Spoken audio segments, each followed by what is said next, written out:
In the name of Allah, the most gracious, the most merciful. All praises and thanks are due to Allah. Blessings and peace be upon His messenger.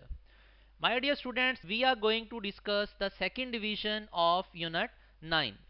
In this division, the topics that we will cover, first of all, we will cover electric current और उस वाले electric current से related जो चंद की points हैं. Then we will discuss Ohm's law, और Ohm's law से के अंदर जो हमारे पास की कॉन्सेप्ट्स हैं उनको डिस्कस करेंगे. Then we will discuss combination of the resistors, जिसमें हम series and parallel combinations of the resistors discuss करेंगे.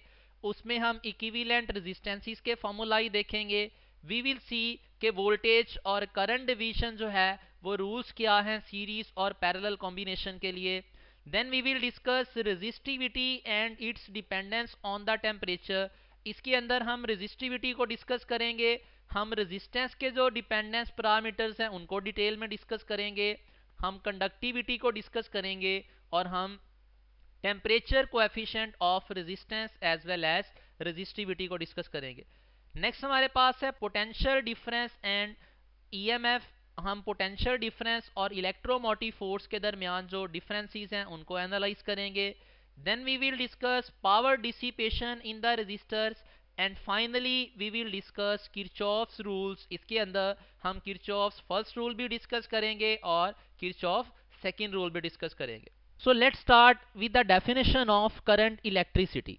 स्टूडेंट्स, हमारे पास करंट इलेक्ट्रिसिटी फिजिक्स की वो ब्रांच है जिसके अंदर हम चार्जेस को डिस्कस करेंगे, लेकिन ऐसे चार्जेस को डिस्कस करेंगे जो चार्जेस जो हैं वो in the state of motion होंगे. प्रीवियस चैप्टर के अंदर, चैप्टर जो इलेक्ट्रोस्टैटिक्स का था, उसके अंदर हम डिस्कस करते हैं चार्जेस एट रेस्ट, और यहाँ पे इस चैप्टर के अंदर हम डिस्कस करने जा रहे हैं चार्जेस इन मोशन. तो this branch of physics is named as current electricity. Now electricity के अंदर हमने डिस्कस करना है चार्जेस इन मोशन. जब चार्जेस किसी सर्किट में मूव करते हैं तो हम कहते हैं जी उस सर्किट में क्या है, इलेक्ट्रिक करंट पास कर रहा है. So we can define electric current, it is what, it is the time rate of flow of charge. Mathematically we can write electric current, this is electric current, it is equals to the time rate at which the charge flows through a circuit. Now this electric current is simply a scalar quantity. This is the key point. Another key point, its units are ampere. The current is measured in the units of ampere, which is a base unit. याद रखिएगा coulomb और ampere में अगर base unit आपको choose करना पड़े तो ampere base unit है, कूलम यहाँ पे बेस यूनिट नहीं है. And then talking about the types of the current, तो हम डायरेक्शन के पर्सपेक्टिव से अगर टाइप्स ऑफ करंट की बात करें तो हम कहते हैं current is divided into two types. One is called DC current, जिसकी सिर्फ एक डायरेक्शन होती है, सर्किट में एक ही डायरेक्शन में फ्लो करता है. The second type is AC या अल्टरनेटिंग करंट. अल्टरनेटिंग करंट जो है वो सर्किट में दोनों डायरेक्शंस में फ्लो करता है. तो ये मेरे पास वेवफॉर्म की शक्ल में एसी और डीसी के दरमियान एक फर्क लिखा गया है. पहले नंबर पे अगर इस वेवफॉर्म को मैं देखूं तो ये वाली वेवफॉर्म जिस चीज को रिप्रेजेंट करती है उस डीसी को हम नाम देते हैं, जिस डीसी को ये वेवफॉर्म रिप्रेजेंट करती है that is called pure DC. अब प्योर डीसी की प्रॉपर्टी होती है कि उसकी मैग्नीट्यूड भी कांस्टेंट होती है और उसकी डायरेक्शन भी सर्किट में यूनिक होती है, वन डायरेक्शन होती है. अगर इस वेवफॉर्म को देखा जाए तो इस वेवफॉर्म के अंदर हमारे पास, चूंकि वेवफॉर्म जो है वो टाइम एक्सिस से नीचे मौजूद नहीं है, तो याद रखिएगा जब भी वेवफॉर्म टाइम एक्सिस की एक साइड पे सिर्फ मौजूद हो, चाहे वो ऊपर हो चाहे वो नीचे हो, तो वो वेवफॉर्म जो है वो रिप्रेजेंट डीसी को करेगी. यहाँ पे वो डीसी क्या था, प्योर डीसी था. यहाँ पे हमारे पास ये जो डीसी है, ये हम बाद में भी स्टडी करेंगे चैप्टर 18 में, ये बेसिकली हमारे का पास वेवफॉर्म है पल्सेटिंग डीसी की. तो पल्सेटिंग डीसी की मैग्नीट्यूड जो है वो कांस्टेंट नहीं होती, लेकिन डायरेक्शन इसकी भी सर्किट के अंदर सेम होती है. और अगर हम इसके पैरेलल में अल्टरनेटिंग करंट की बात करें तो स्टूडेंट्स याद रखिएगा अल्टरनेटिंग करंट की पहचान अगर हम ग्राफ से करना चाहते हैं तो बड़ी सिंपल सी पहचान है. अगर ग्राफ जो है वो टाइम एक्सिस की दोनों साइड्स पे एग्जिस्ट करे, उसकी शेप जैसी मर्जी हो, तो वो ग्राफ जो है वो अल्टरनेटिंग करंट को रिप्रेजेंट करेगा. यहाँ पे हमारे पास जो एसी शो किया गया है दैट इज साइनोसॉइडल एसी. अब देख लेते हैं हमारे पास जब करंट पास करता है डिफरेंट सब्सटेंसेस में से तो किन पार्टिकल्स, किन चार्जेस की वजह से वो करंट फ्लो करता है। तो अगर हम मेटेलिक कंडक्टर्स की बात करें, मेटल्स के अंदर करंट फ्लो करता है बिकॉज ऑफ फ्री इलेक्ट्रॉन्स। अगर हम बात करें गैसेस की या प्लाज्मा की, तो याद रखिएगा गैसेस और प्लाज्मा में से करंट फ्लो करता है because of free electrons plus ions. और अगर हम बात करें इलेक्ट्रोलाइट्स या सॉल्यूशंस की, तो सॉल्यूशंस में से करंट पास करता है because of positive and negative ions. And last but not the least, अगर हम सेमीकंडक्टर्स की बात करें तो याद रखिएगा स्टूडेंट्स, सेमीकंडक्टर में करंट फ्लो करता है because of electrons and holes. तो ये पॉइंट्स हमें एमसीक्यूज में पूछे जा सकते हैं कि डिफरेंट सब्सटेंसेस में करंट किस किस वजह से फ्लो करता है। अब हम डिस्कस कर लेते हैं टाइप्स ऑफ करंट, जिसके अंदर हम टाइप्स ऑफ करंट डिस्कस करने जा रहे हैं ऑन द बेसिस ऑफ कि सर्किट में करंट जो है वो किस तरह से फ्लो करता है। क्या वो पॉजिटिव टर्मिनल से नेगेटिव की तरफ जाता है या नेगेटिव टर्मिनल से पॉजिटिव की तरफ जाता है। प्रीवियसली हमने जो है वो टाइप्स डिस्कस की थी ऑन द बेसिस ऑफ के डायरेक्शन सर्किट में सिर्फ एक होती है या दो डायरेक्शंस हैं, तो हमने करंट को क्लासीफाई किया था डीसी और एसी में। तो यहाँ पे पहली टाइप हमारे पास है कन्वेंशनल करंट। कन्वेंशनल करंट हमारे पास ऐसा करंट है जो क्या करता है सर्किट में हाई पोटेंशियल टर्मिनल से। अब हाई पोटेंशियल टर्मिनल यूजुअली क्या है, positive terminal of the circuit होएगा या बैटरी का पॉजिटिव टर्मिनल जो है उसको हाई पोटेंशियल बोलेंगे। तो ऐसा करंट जो हाई पोटेंशियल से मूव करेगा टुवर्ड्स लो पोटेंशियल या नेगेटिव टर्मिनल, उसको हम नाम देंगे that is a conventional current. अब ये इस सर्किट के अंदर वी कैन सी कि हमारे पास एक लैंप है, उस लैंप के अक्रॉस ये एक सेल लगा दिया मैंने। इस सेल के पॉजिटिव टर्मिनल से करंट स्टार्ट हो रहा है और मूव कर रहा है towards the negative terminal of this cell.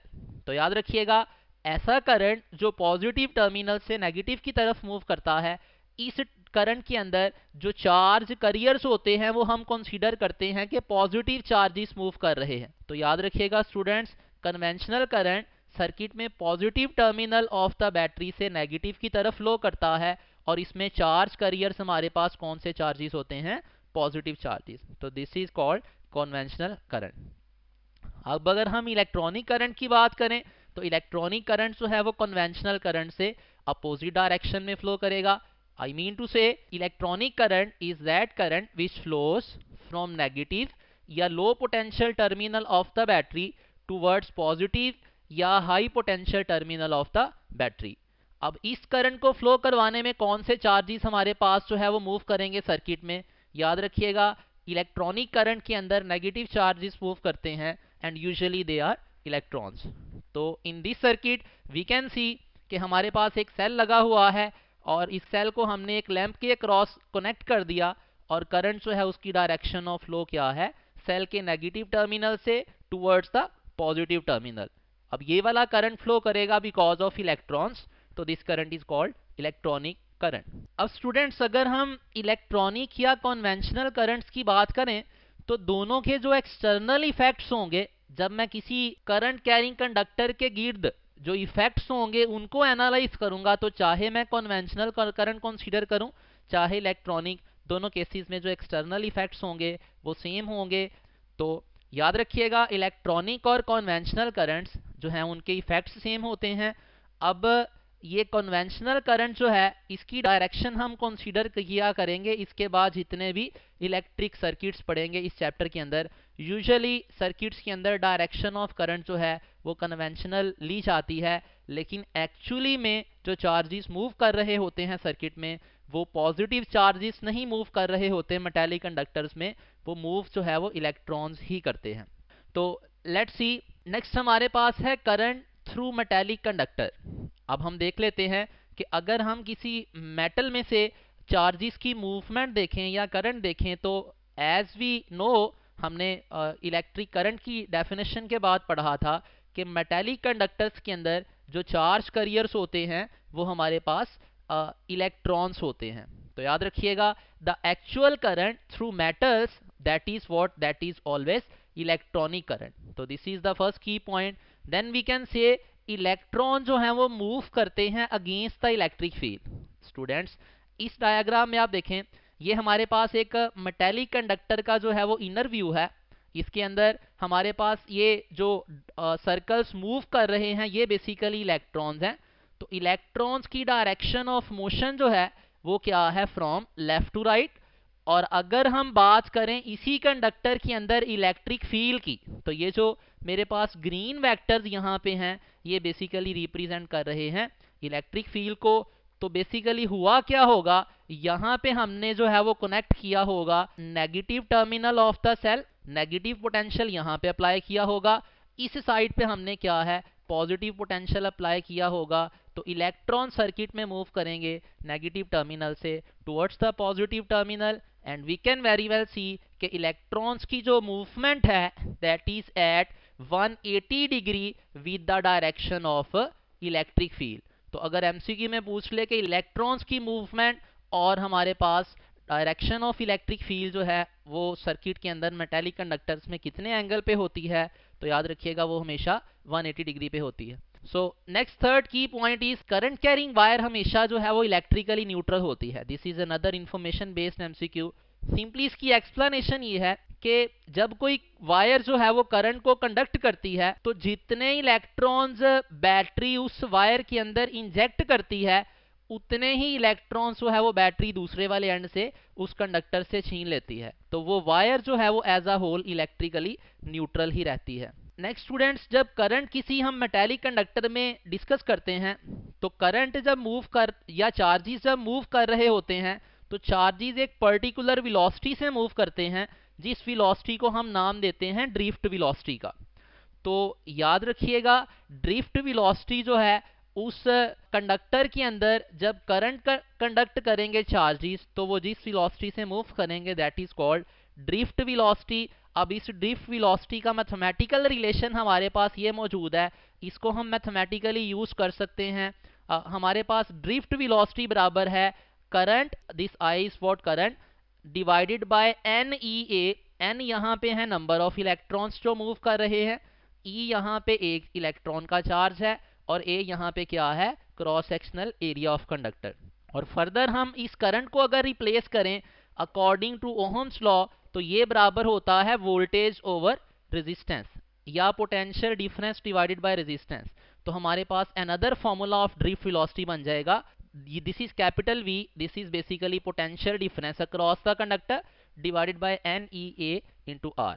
तो यहाँ से हम अगर एमसीक्यू वाइज एनालाइज करें चीज़ों को तो हमारे पास जो ड्रिफ्ट वेलोसिटी की वैल्यू होती है याद रखिएगा that is of the order of 10 to raise power -3 millimetre per second. इस वेलोसिटी को अगर मैं कंपेयर करूं velocity of the free electrons के साथ because of their thermal vibrations, तो याद रखिएगा वेलोसिटी ऑफ फ्री इलेक्ट्रॉन्स जो है वो रूम टेम्परेचर पे सेवरल 100 किलोमीटर पर सेकेंड होती है, जबकि हमारे पास ड्रिफ्ट वेलोसिटी जब चार्जेस करंट को कंडक्ट कर रहे होते हैं उसकी value just 10 to raise power -3 metre per second है।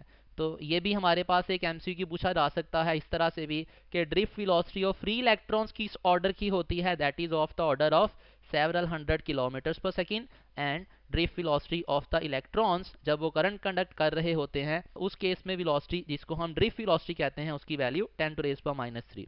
सेकेंड प्रॉपर्टी जो ड्रिफ्ट वेलोसिटी के पास होती है, ड्रिफ्ट वेलोसिटी जो है वो यूनिफॉर्म वेलोसिटी होती है, कांस्टेंट वेलोसिटी होती है। Third one, from this mathematical relation, ये जो हमने ऊपर पढ़ा इससे हम एनालाइज कर सकते हैं कि ड्रिफ्ट वेलोसिटी जो है वो करंट के डायरेक्टली प्रोपोर्शनल है और करंट फर्दर डायरेक्टली प्रोपोर्शनल होता है पोटेंशियल डिफरेंस के। And the last relation about drift velocity it is के ड्रिफ्ट वेलोसिटी जो है वो इनवर्सली प्रोपोर्शनल होती है रेजिस्टेंस ऑफ द वायर के। जितनी मेटालिक कंडक्टर की रेजिस्टेंस ज़्यादा होगी उसी हिसाब से ड्रिफ्ट वेलोसिटी उतनी कम होगी। सिमिलरली ड्रिफ्ट वेलोसिटी का relation length of the conductor के साथ भी इनवर्स ही बनेगा, क्योंकि लेंथ ज़्यादा करने से रेजिस्टेंस ज़्यादा होती है और रेजिस्टेंस ज़्यादा होने से अगेन ड्रिफ्ट वेलोसिटी कम ही आएगी। And last one is drift velocity का रिलेशन मेटल कंडक्टर्स के लिए हमारे पास ड्रिफ्ट वेलोसिटी का रिलेशन टेम्परेचर के साथ इनवर्स है। चूंकि टेम्परेचर बढ़ने से मेटल्स की जो रेजिस्टेंस है वो बढ़ती है, as a result of which हमारे पास क्या है, ड्रिफ्ट वेलोसिटी की वैल्यू कम होना शुरू हो जाएगी। तो ये हमारे पास आगे ड्रिफ्ट वेलोसिटी से related key points. An electric device sends 100 coulomb charge so Q की वैल्यू हमें दी गई है that is 100 coulomb through a conductor in 20 seconds. Time की वैल्यू हमें प्रोवाइड कर दी गई है दैट इज 20 सेकेंड। तो कहता है the current following is what. तो अगर हम करंट की बात करें, करंट हमारे पास बराबर होता है Q ओवर T के। तो यहाँ पे Q की वैल्यू चूंकि हमारे पास 100 है, इसको अगर टाइम की वैल्यू से डिवाइड कर दें तो हमारे पास आंसर आ जाएगा 5 एम्पेयर्स। सो यहाँ पे आंसर हमारा correct will be 5 ampere. Next MCQ is 1 into 10 की पावर 7 इलेक्ट्रॉन्स। ये हमारे पास नंबर ऑफ इलेक्ट्रॉन्स हैं जो पास कर रहे हैं through a conductor in 1 micro second. जो टाइम है जिसमें वो चार्जेस पास कर रहे हैं that is 1 micro second. The current in the micro ampere. तो हमें करंट जो पूछा गया है that is in the units of micro ampere.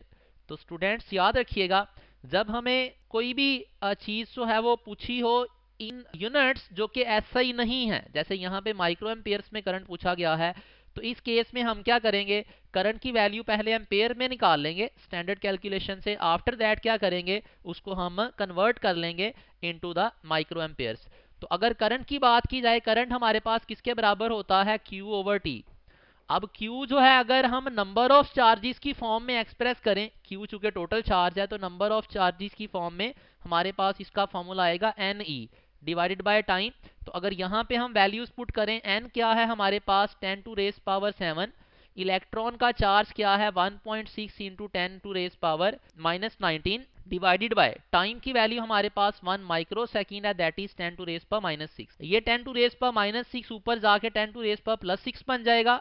तो हमारे पास यहाँ पे करंट का जो आंसर आएगा that will be 10 to raise power 7 multiplied by 10 to raise power 6 multiplied by 1.6 into 10 to raise power -19। तो इसको सिंप्लीफाई फर्दर करें तो हमारे पास आंसर आएगा 1.6 into 10 to raise power -6 ampere.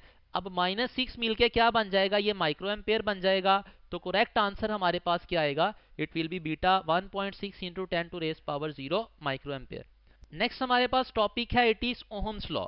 Ohm's law students हमें जो है वो मैथमेटिकल रिलेशन देता है बिटवीन द वोल्टेज और करंट जो किसी सर्किट में से पास करता है। किसी भी कंपोनेंट के क्रॉस एग्जिस्ट करने वाले वोल्टेज और करंट के दरमियान जो रिलेशन था ये दिया था हमें जॉर्ज सीमन ओहम ने। अब इस फॉर्मूले को हम नाम देते हैं, इस मैथमेटिकल रिलेशन को नाम देते हैं V is equals to IR, this is Ohm's law. This formula says that के पोटेंशियल डिफरेंस या V जो है वो डायरेक्टली प्रोपोर्शनल है करंट के। मतलब जितना ज़्यादा जो है वो हम पोटेंशियल अप्लाई करेंगे करंट उतना ज़्यादा फ्लो करता जाएगा। और यहाँ से अगर हम इस R की बात करें इस वाले फॉर्मूले में, तो ये R हमारे पास अकॉर्डिंग टू आवर बुक यहाँ पे R हमारे पास कांस्टेंट ऑफ प्रोपोर्शनैलिटी है और इसका नाम क्या है, इट इज रेजिस्टेंस।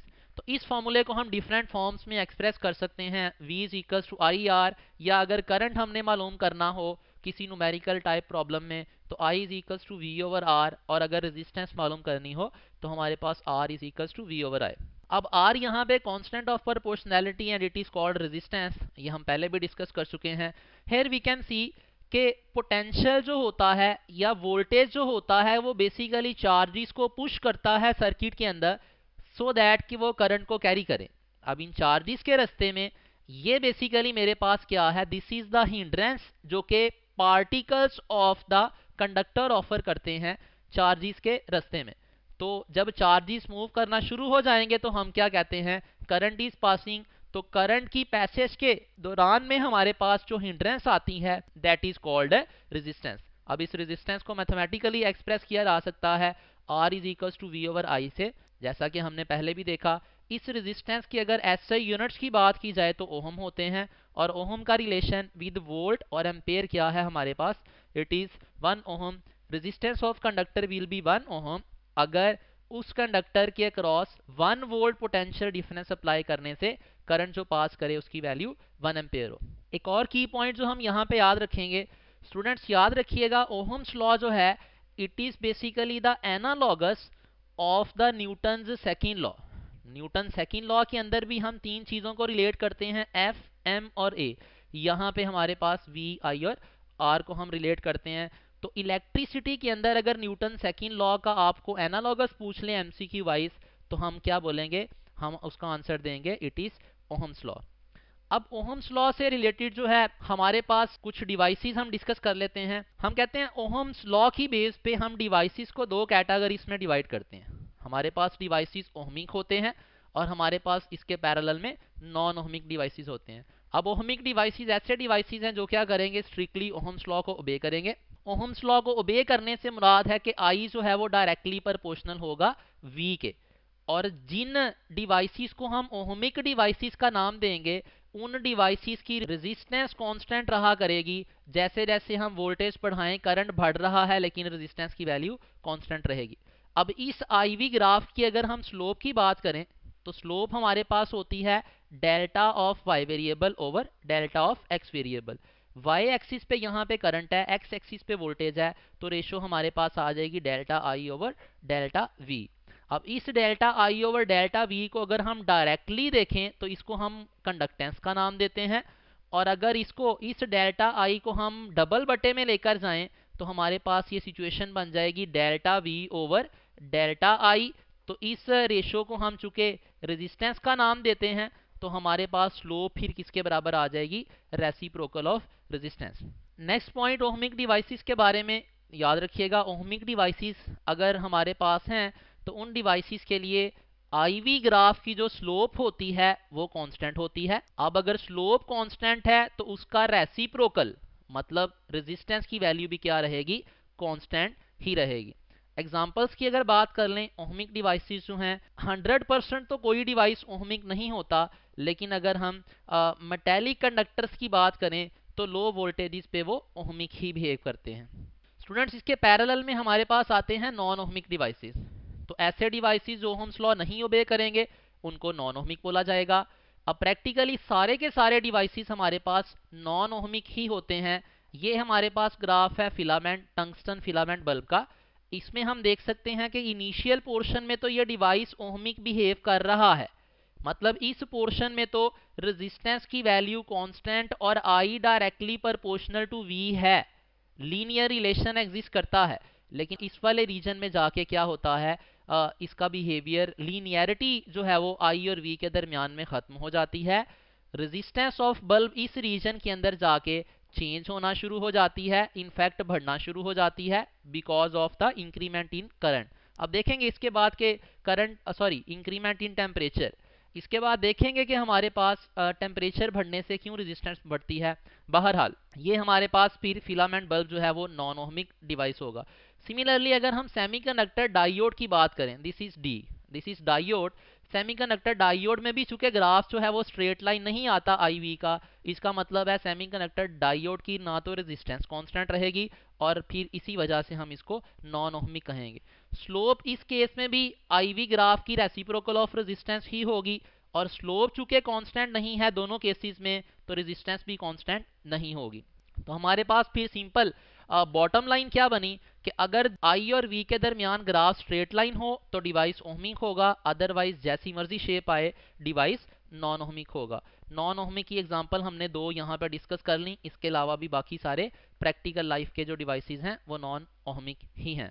नेक्स्ट हम डिस्कस कर लेते हैं कॉम्बिनेशन ऑफ रेजिस्टर्स। तो स्टूडेंट्स, हमने कॉम्बिनेशन ऑफ कैपेसिटर्स जब डिस्कस किए थे तो जो वहाँ पे फॉर्मूले सीरीज कॉम्बिनेशन के लिए थे वो ऑलमोस्ट यहाँ पे पैरेलल के बन जाएंगे एक्सेप्ट 1 और 2 चेंजेस, और जो वहाँ पे फॉर्मूले थे हमारे पास पैरेलल कॉम्बिनेशन के वो यहाँ पे सीरीज के लिए बन जाएंगे।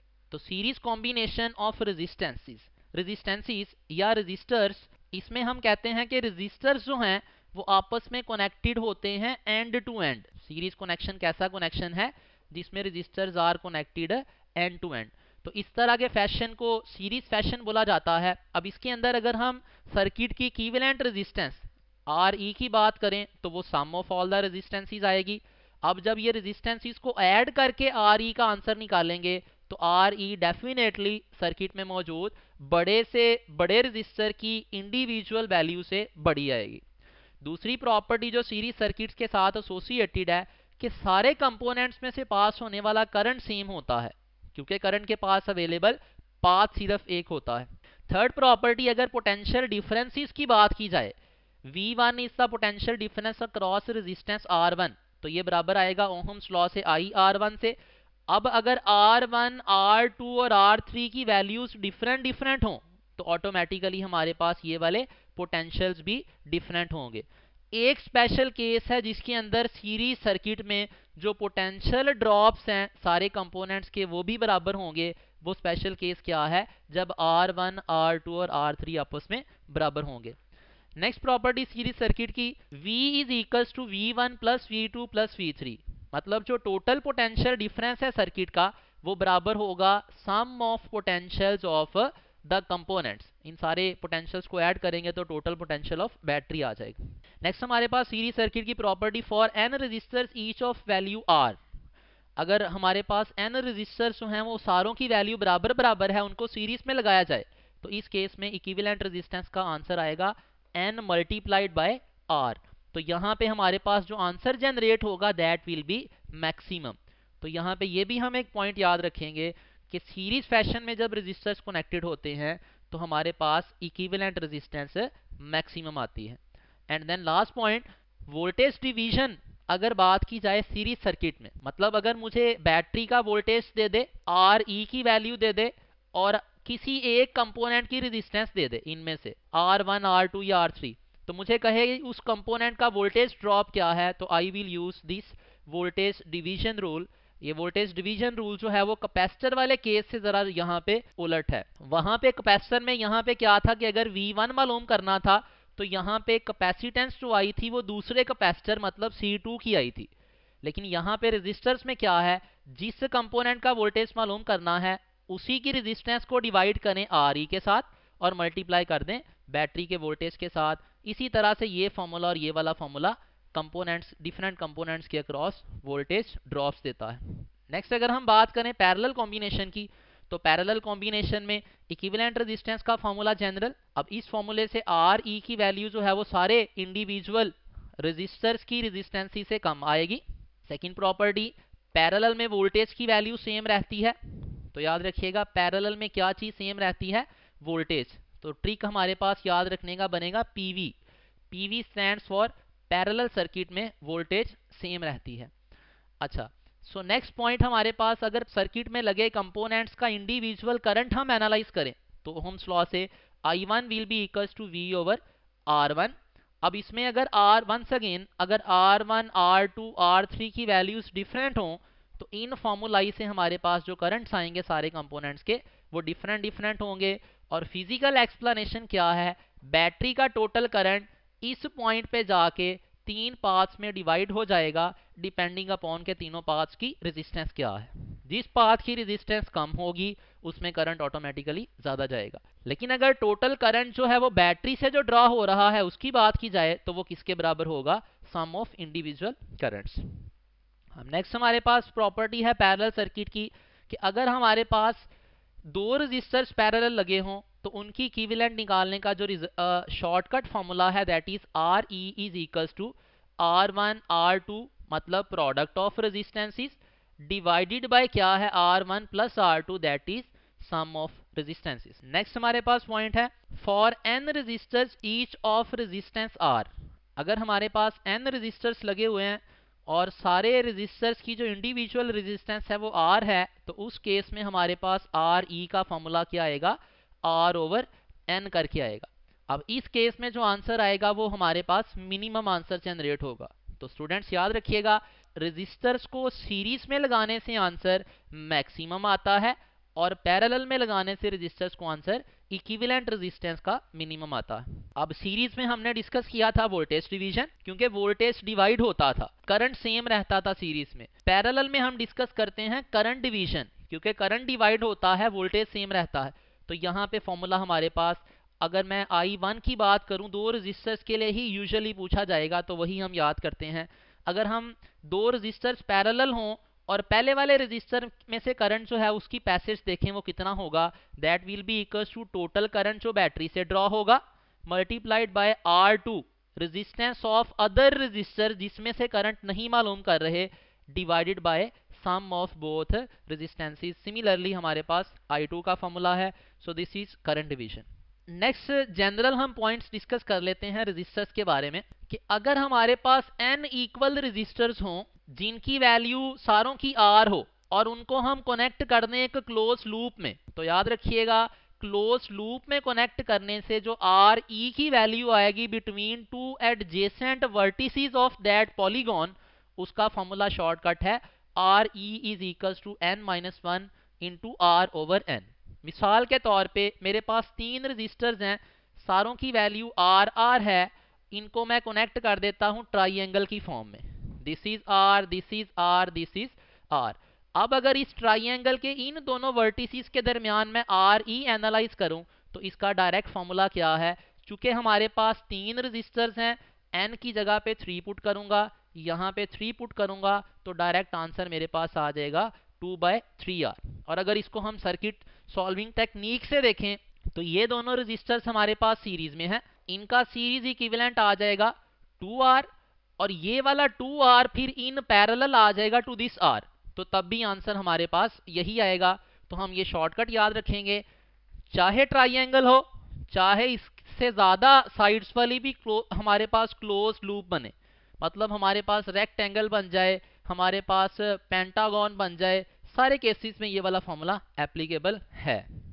नेक्स्ट की पॉइंट है, if a wire of resistance R is cut into n equal parts then the resistance of each part. तो अगर एक तार को हम n इक्वल पार्ट्स में डिवाइड करें तो ऑब्वियसली हर पार्ट की जो रेजिस्टेंस है वो कैसे आएगी हमारे पास, r/n हो जाएगी, और ऑटोमेटिकली यहाँ पे r of one part will be less than the total resistance of the original wire. अब डिस्कस कर लेते हैं रेजिस्टिविटी और उसकी डिपेंडेंस अपॉन टेम्परेचर।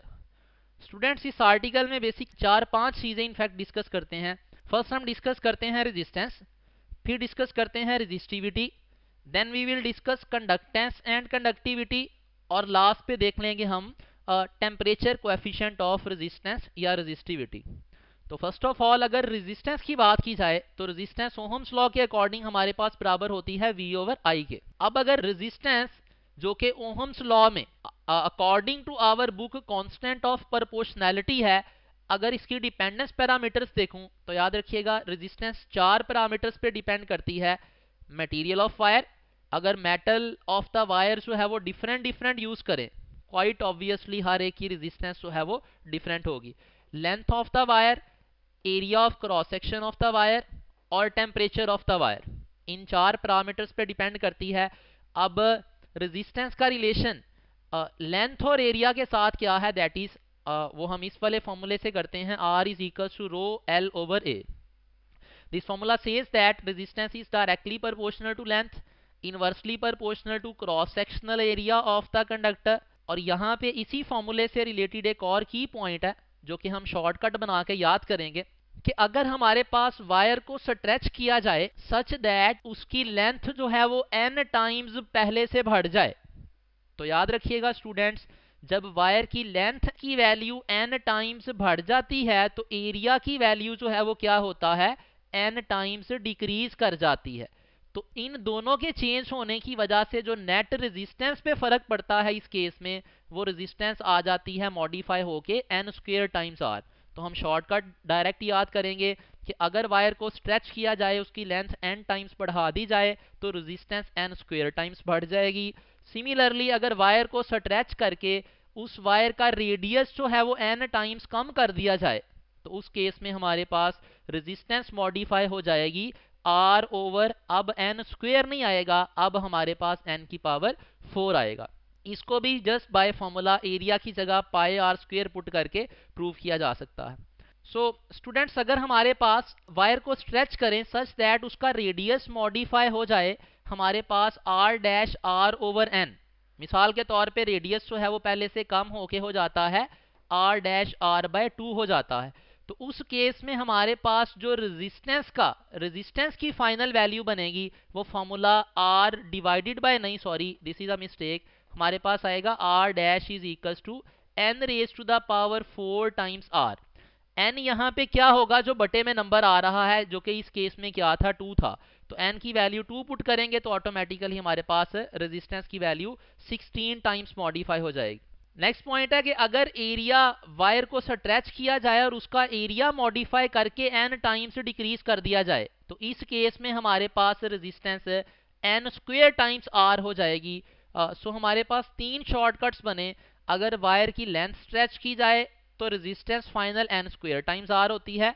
अगर उसका रेडियस जो है वो डिक्रीज किया जाए by a factor of N, तो उस केस में resistance modified N raise to the power 4 times R हो जाएगी। और अगर हमारे पास जो है एरिया ऑफ द वायर उसको मॉडिफाई किया जाए तो resistance N square times R हो जाएगी। नेक्स्ट हमारे पास है टेम्परेचर का इफेक्ट। तो याद रखिएगा स्टूडेंट्स, टेम्परेचर बढ़ने से हमारे पास कंडक्टर्स की रेजिस्टेंस बढ़ती है, सेमीकंडक्टर्स की रेजिस्टेंस कम होती है। और मैथमेटिकली अगर इसको रिलेट करना हो तो हमारे पास ये मैथमेटिकल फॉर्मूला है, R T resistance of the wire at T degree Celsius is equals to R not into 1 plus alpha into delta T. Delta T यहाँ पे टेम्परेचर का जो चेंज आ रहा है उसकी वैल्यू है। अब चाहे टेम्परेचर का चेंज डिग्री सेल्सियस यूनिट में हो चाहे केल्विन में हो, वो वैल्यूज जो हैं वो बराबर ही होती हैं। तो इस फॉर्मूले को ही हम मॉडिफाई करके जो है इस फॉर्म में भी लिख सकते हैं, delta R is equals to alpha R not into delta T. यहाँ पे डेल्टा आर क्या हो जाएगा, it will be change in the value of resistance. Next हमारे पास है ये अल्फा, इस फॉर्मूले के अंदर जो है it is called temperature coefficient of resistance. याद रखिएगा स्टूडेंट्स, कंडक्टर्स के लिए इसकी वैल्यू पॉजिटिव होती है और सेमीकंडक्टर्स के लिए इसकी वैल्यू नेगेटिव होती है। अल्फा नेगेटिव होने का मतलब यही होता है कि सेमीकंडक्टर्स में क्या होगा, रेजिस्टेंस टेम्परेचर बढ़ने से कम होगी, जबकि कंडक्टर्स में क्या होगा, रेजिस्टेंस टेम्परेचर बढ़ने से बढ़ेगी। तो ये हमारे पास अल्फा के साथ रेजिस्टेंस का रिलेशन। नेक्स्ट हम देख लेते हैं रेजिस्टिविटी और उसकी डिपेंडेंस। तो प्रीवियस वाला जो फॉर्मूला था R is equals to rho L over A, उसमें रो जो था ये बेसिकली क्या था, कांस्टेंट ऑफ प्रोपोर्शनैलिटी था, जिसको रेजिस्टिविटी या स्पेसिफिक रेजिस्टेंस कहा जाता है। अब ये रेजिस्टिविटी या स्पेसिफिक रेजिस्टेंस जो है ये बेसिकली है रेजिस्टेंस ही, लेकिन एक ऐसे कंडक्टर की रेजिस्टेंस है जिसका वॉल्यूम हम क्या कर दें, 1 मीटर क्यूब कर दें, और लेंथ उसकी 1 करके एरिया 1 मीटर स्क्वायर कर दिया जाए, तो रो जो है रेजिस्टिविटी एग्जैक्टली इक्वल आ जाएगी रेजिस्टेंस के। तो this resistivity depends on two things, the material of wire and the temperature of the wire. याद रखिएगा स्टूडेंट्स, रेजिस्टिविटी जो है वो लेंथ पे, एरिया पे या कंडक्टर की डायमेंशंस पे डिपेंड नहीं करती। अब अगर टेम्परेचर का इफेक्ट देखा जाए तो जैसा कि रेजिस्टेंस में हमारे पास था, कंडक्टर्स के केस में क्या था, रेजिस्टेंस की वैल्यू टेम्परेचर के डायरेक्टली प्रोपोर्शनल थी। यहाँ पे रेजिस्टिविटी के लिए भी वो बात ट्रू है। सिमिलरली सेमीकंडक्टर्स में क्या था, सेमीकंडक्टर्स का चूंकि अल्फा नेगेटिव होता है कि उनके लिए क्या होगा, रेजिस्टिविटी की वैल्यू टेम्परेचर के इनवर्सली प्रोपोर्शनल होगी। और ये मैथमेटिकल रिलेशन भी वही वाला रिलेशन है जो हमने रेजिस्टेंस के लिए देखा था, इसमें जस्ट रेजिस्टेंस की जगह रेजिस्टिविटी आ गई। अब अगर हम देखें कंडक्टेंस की, तो कंडक्टेंस क्या है, it is reciprocal of resistance. तो कंडक्टेंस के जो डिपेंडेंस पैरामीटर्स होंगे या यूनिट्स वगैरह होंगे, वो सारा कुछ क्या होता जाएगा, रेजिस्टेंस से इनवर्स होता जाएगा। डिपेंडेंस पैरामीटर्स वही 4 रहेंगे लेकिन रिलेशन वहां पे इनवर्स होता जाएगा। सिमिलरली रेजिस्टिविटी का रेसिप्रोकल कंडक्टिविटी कहलाता है और इसके भी सारे डिपेंडेंस पैरामीटर्स वही होंगे लेकिन वो क्या होते जाएंगे, रिवर्स होते जाएंगे। नेक्स्ट हमारे पास बुक की लाइन लिखी हुई है कि कॉपर और सिल्वर जो हैं वो बेस्ट कंडक्टर्स हैं हमारे पास। तो अगर एमसीक्यू में हमें पूछे कि which of the following is the best conductor, तो हम कॉपर और सिल्वर को चूज करेंगे। उसके बाद है हमारे पास variation of resistivity with the temperature for copper. As we know के copper is a very good conductor. तो कंडक्टर्स के लिए क्या है, टेम्परेचर बढ़ने से रेजिस्टिविटी की वैल्यू बढ़ती है। इस रीजन में टेम्परेचर बढ़ने से रेजिस्टिविटी लीनियरली बढ़ रही है, यहाँ पे रिलेशन जो है वो लीनियर से चेंज हो गया है। बहरहाल दोनों रीजन्स में रेजिस्टिविटी की वैल्यू टेम्परेचर बढ़ने से बढ़ रही है and we are talking about copper which is a good conductor. तो ये ग्राफ भी हमसे एमसीक्यू में पूछ सकता है कि कॉपर के लिए रेजिस्टिविटी और टेम्परेचर का ग्राफ कैसा आता है। नेक्स्ट स्टूडेंट्स हम देख लेते हैं electric power and power dissipation in resistors. तो हम डिस्कस करते हैं इसको। एक हमारे पास ये व्हील है, इस व्हील के अंदर हमने सारा कुछ जो अभी तक हमने डिस्कस किया है ओहम्स लॉ से रिलेटेड, और अब जो हम इलेक्ट्रिक पावर से रिलेटेड डिस्कस करने लगे हैं वो सारे के सारे फॉर्मूलाई इस वाले व्हील के अंदर बंद हैं। अगर हम इसमें देखें, हमारे पास जो इलेक्ट्रिक पावर है उसके 3 फॉर्मूले हैं। पावर जो है वो बराबर है VI के, product of current end voltage. Power का फॉर्मूला दूसरा I² R भी है और तीसरा फॉर्मूला क्या है, V² ओवर R। ये फॉर्मूला स्टूडेंट्स हम आम तौर पे प्रेफरेबली यूज करते हैं पैरेलल सर्किट्स में। ये वाला फॉर्मूला हमें पावर डिसिपेशन देता है किसी कंपोनेंट की, जबकि कंपोनेंट्स का फैशन हम डिस्कस कर रहे हैं सीरीज वाला। और ये जनरल फॉर्मूला है जो हमें power supplied by the battery देता। अब ये तीनों फॉर्मूले हैं एक दूसरे की इक्विवेलेंट, ये तीनों ही, तीनों को एक दूसरे की जगह पे भी यूज किया जा सकता है, लेकिन प्रेफरेबली पैरेलल सर्किट्स में ये वाला फॉर्मूला यूज किया जाता है, सीरीज में आई स्क्वायर आर, और पावर जो सोर्स डिलीवर करता है टोटल पावर उसके लिए वी आई। सिमिलरली अगर वोल्टेज के हम रिलेशंस देखना चाहें अकॉर्डिंग टू ओहम्स लॉ, तो रिलेशन हमारे पास आई आर है। और अगर हम वोल्टेज को रिलेट करना चाहें विद पावर, तो हमारे पास वोल्टेज को पावर से रिलेट किया जा सकता है। वोल्टेज इज इक्वल्स टू हमारे पास आ गई जी P इंटू आई। और अगर हम इसको वोल्टेज को रिलेट करना चाहें रेजिस्टेंस और पावर के साथ, तो उस केस में हमारे पास यहाँ पे स्क्वायर रूट आई नहीं है, बल्कि स्टूडेंट्स यहाँ पे हमारे पास क्या आएगा, हमारे पास इस रिलेशन के अकॉर्डिंग अगर हम देखें P is equals to V square over R, और यहाँ से हम अगर निकालना चाहें वैल्यू वोल्टेज की, तो हमारे पास V किसके बराबर आ जाएगा, P इंटू आर का होल स्क्वायर रूट। तो यहाँ पे एक करेक्शन है, it is square root I into R, sorry square root इस P की, इस I की जगह पे कर लें P, so square root P into R. Similarly हम रेजिस्टेंस के फॉर्मूले देख सकते हैं इन टर्म्स ऑफ पावर, वो यहाँ पे मौजूद हैं। एंड करंट के फॉर्मूले भी इसी तरह हम एनालाइज कर सकते हैं। करंट हमारे पास P ओवर V के बराबर हो सकता है, या यहाँ पे भी वंस अगेन वही मिस्टेक, I की जगह पे हम क्या करेंगे P, और P ओवर R करके हमारे पास स्क्वायर रूट पूरे के ऊपर आएगा। तो ये हमारे पास ओहम्स लॉ से रिलेटेड जो फॉर्मूलाई थे पॉसिबल, और इलेक्ट्रिक पावर, पावर डिसिपेशन से रिलेटेड जितने भी फॉर्मूलाई थे, ये सारे के सारे इस व्हील के अंदर मौजूद हैं। So this can help you to solve the numerical problems. अगर आप ये याद कर लें तो हमें न्यूमेरिकल प्रॉब्लम्स में इससे काफ़ी हेल्प मिलेगी। नेक्स्ट स्टूडेंट्स है हमारे पास कॉम्बिनेशन ऑफ बल्ब्स। तो कॉम्बिनेशन ऑफ बल्ब्स में हमारे पास पहला कॉम्बिनेशन है सीरीज कॉम्बिनेशन ऑफ बल्ब्स। इससे रिलेटेड 3-4 पॉइंट्स डिस्कस करते हैं। Very simple. First point is increasing the number of bulbs reduces the brightness of already present bulbs। Students मुराद ये है, ये मेरे पास एक सर्किट है सीरीज कॉम्बिनेशन ऑफ बल्ब्स। एक मैंने बल्ब यूज किया, एक बैटरी के साथ कनेक्ट किया, उसकी ब्राइटनेस कुछ ना कुछ यहाँ पे शो हो रही है। जब मैं इस बल्ब के साथ एक और बल्ब सीरीज में ऐड करूंगा, तो वी कैन सी कि अब ब्राइटनेस जो है वो पहले से क्या हो गई, कम हो गई।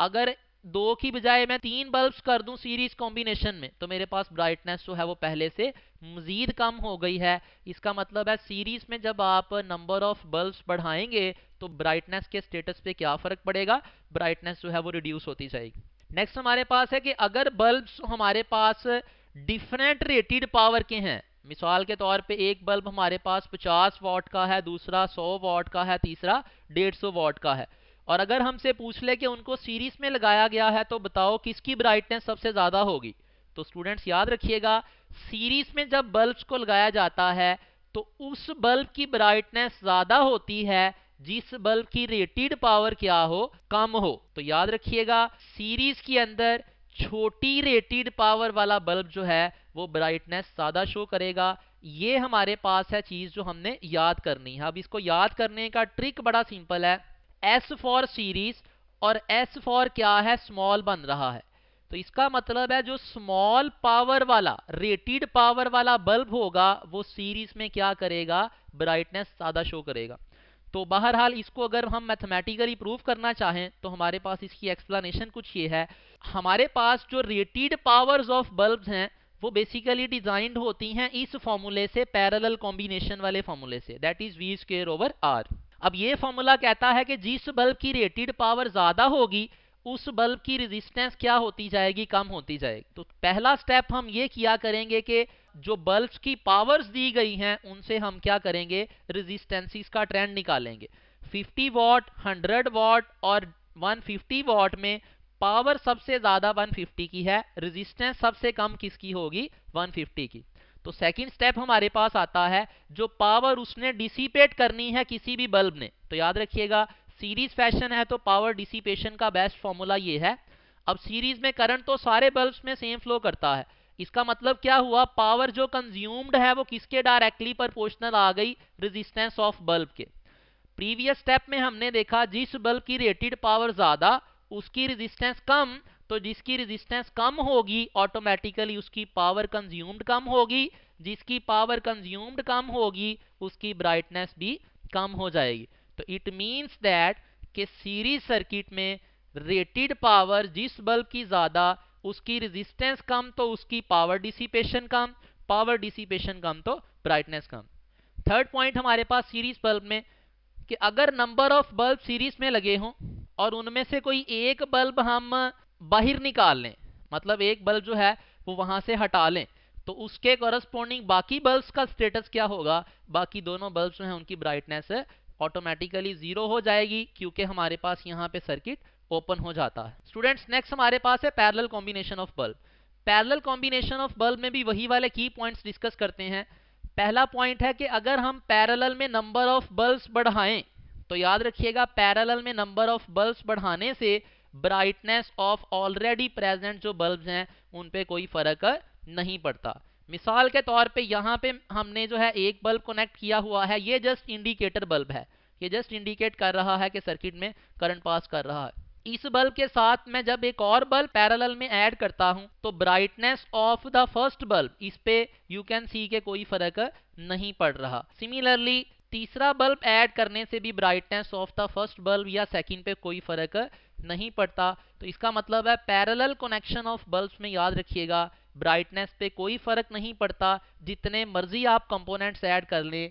यही वजह है कि घर में हमारे पास जो है जब हम बल्ब्स की बात करते हैं या जो इलेक्ट्रिक अप्लायंसेस हैं उनकी बात करते हैं, तो चाहे एक बल्ब लगाएं चाहे 10 बल्ब लगाएं, सारों की ब्राइटनेस जो है वो इक्वली हमारे पास आ रही होती है, सेम होती है, ब्राइटनेस पे कोई फर्क नहीं पड़ता।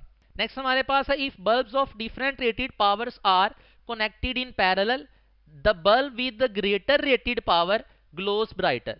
तो ये वही वाला पॉइंट सीरीज वाला उलट हो गया। सीरीज में S for series, S for small, तो वहां पे स्मॉलर रेटेड पावर वाला बल्ब ज्यादा ग्लो करता था। पैरेलल के अंदर हमारे पास जिसकी पावर रेटेड ज्यादा होगी वही ज्यादा ब्राइटनेस शो करेगा। तो ये इसको हम अगर एक्सप्लेन करें तो वही वाला स्टेप 1 रेटेड पावर का रिलेशन रेजिस्टेंस से इनवर्स, जिसकी रेटेड पावर ज्यादा उसकी रेजिस्टेंस कम। अब स्टेप 2 पावर कंजम्पशन क्या होगी, तो याद रखिएगा पावर कंजम्पशन में पैरेलल में फॉर्मूला यही यूज किया जाता है।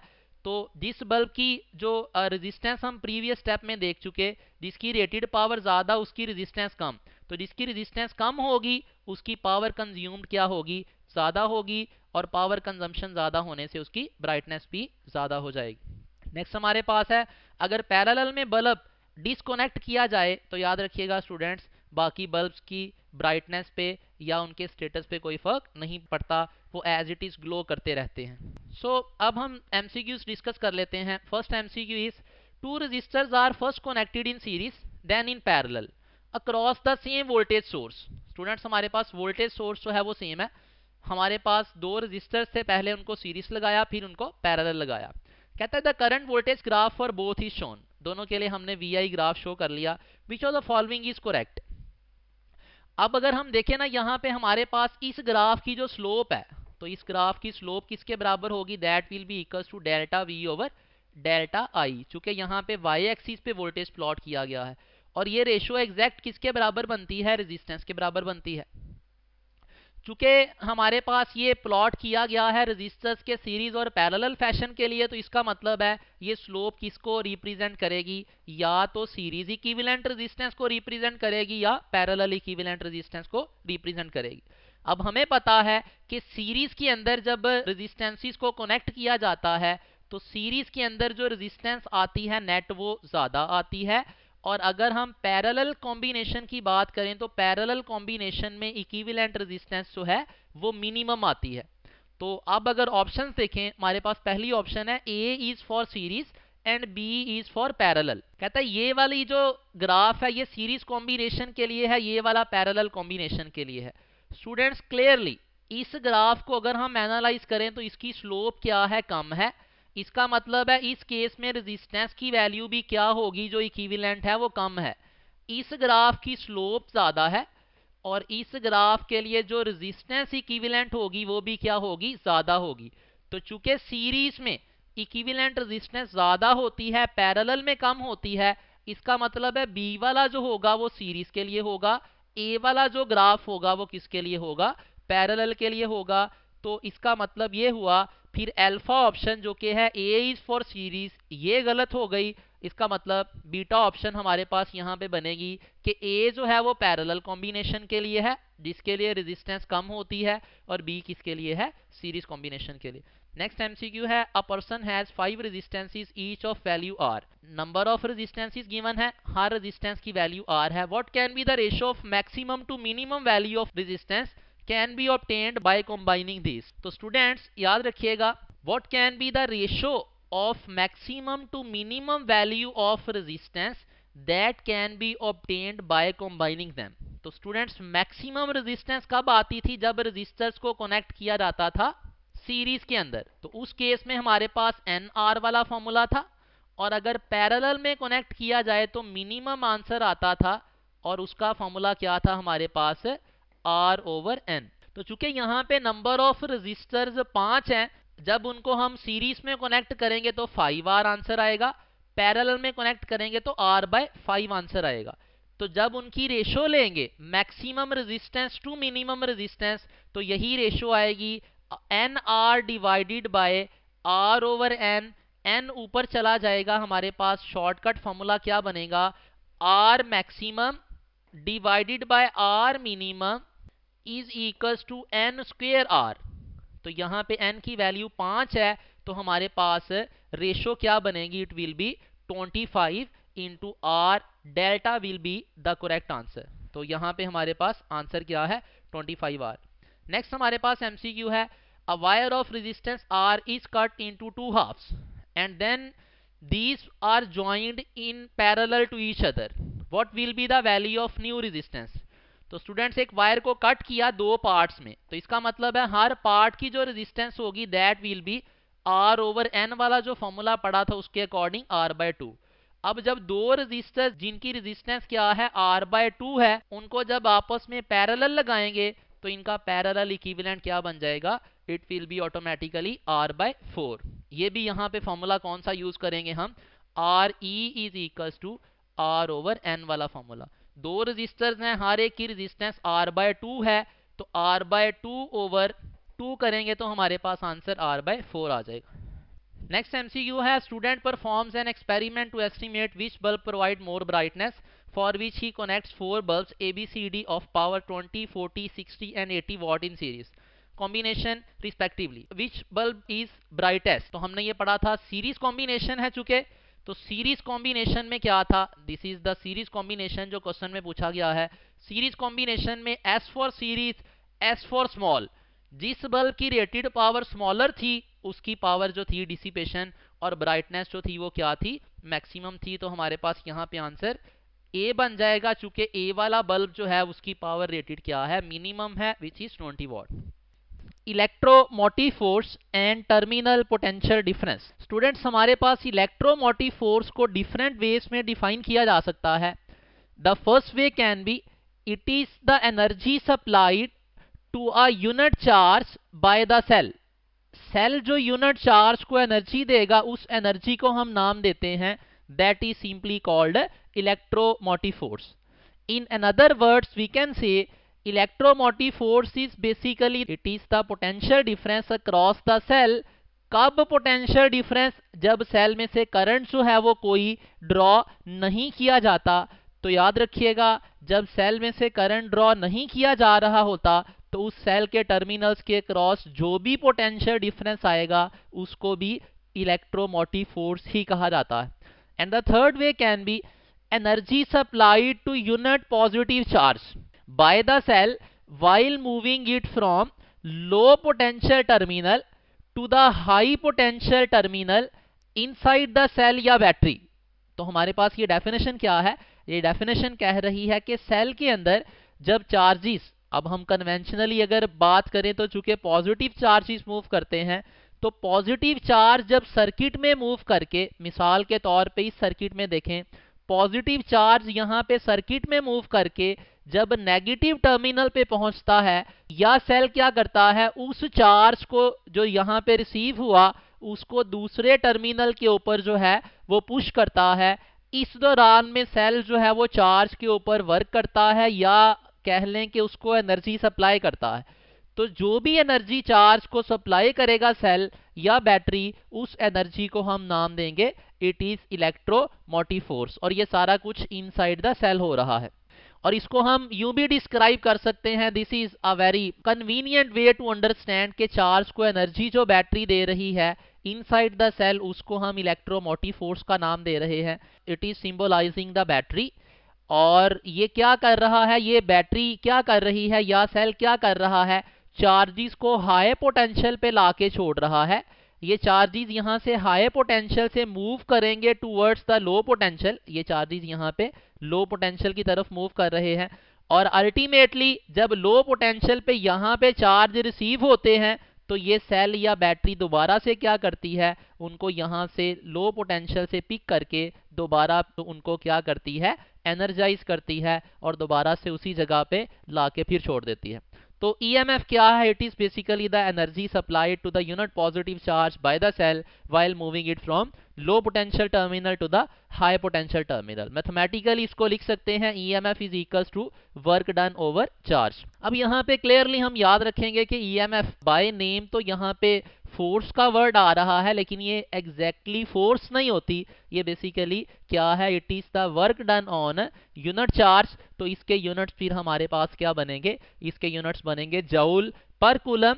और जूल पर कूलम किसके बराबर होता है, वोल्ट के बराबर होता है। मतलब EMF जो है हमारे पास होता पोटेंशियल डिफरेंस ही है, लेकिन हम इसको जब डिस्कस करते हैं बाय डेफिनेशन तो वी कैन से कि EMF is basically the measure of that force जो कि बैटरी इनसाइड चार्जेस को मूवमेंट करवाने में, पुश करने में लगा रही होती है। अब उस एग्जैक्ट फोर्स को तो नहीं हम EMF नाम देते, उसको जब उस फोर्स से वर्क और वर्क को फिर एनर्जी की फॉर्म में डिस्कस करते हैं तो इलेक्ट्रोमोटिव फोर्स का नाम यूज करते हैं।